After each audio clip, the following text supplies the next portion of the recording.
రాజ్, కావ్య వాళ్ళిద్దరూ కలిసైతే అన్నదానం చేస్తూ ఉంటారు. ఆ అన్నదానంలో అపర్ణ కూర్చొని తింటూ ఉంటుంది. అపర్ణ కూడా అలా తినేసరికి కావ్య అయితే అలా చూస్తూ ఉండిపోతూ ఉంటుంది. మీరు అక్కడ తింటున్న ఆవిడని చూసారా అనేది అడుగుతూ ఉంటాడు రాజ్. అలా ఆవిడని చూడగానే నాకు చిన్నప్పుడు తప్పిపోయిన మా అమ్మ గుర్తొస్తుంది. నాకు ఆవిడని చూడగానే ఎందుకో మా అమ్మే గుర్తొస్తుంది. నేను ఆవిడతో మాట్లాడాను కూడా అని చెప్పేసి రాజు అంటూ ఉంటాడు. ఆవిడతో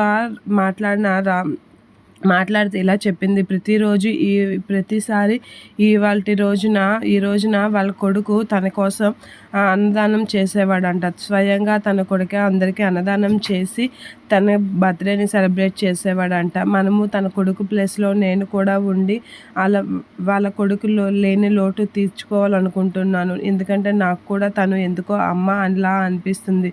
కాబట్టి చిన్న కేక్ సెలబ్రేషన్ చేద్దామా అని కావ్యతో రాజు అంటూ ఉంటాడు. అలా అనేసరికి కావ్య అయితే చాలా హ్యాపీగా ఫీల్ అవుతూ ఉంటుంది. ఇక రాజు ఎక్కడికి వెళ్ళాడా అని అయితే యామిని వస్తూ ఉంటుంది. యామిని అయితే గుడి దగ్గరికి వచ్చి చూస్తూ ఉంటుంది. ఇక రాజు అక్కడ అపర్ణ వాళ్ళు కేక్ కటింగ్ చేస్తూ ఉంటారు.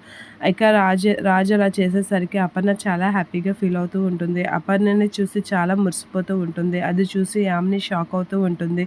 ఇక కావ్య అయితే అలా చూస్తూ చాలా హ్యాపీగా ఫీల్ అవుతూ ఉంటుంది. ఇక అపర్ణ అయితే రాజ్కి కేక్ తినిపిస్తూ ఉంటుంది. అలా అపర్ణ రాజ్ కేక్ తినిపించగానే కావ్య వీళ్ళందరైతే చాలా హ్యాపీగా ఫీల్ అవుతారు. యామిని అయితే షాక్ అవుతూ ఉంటుంది.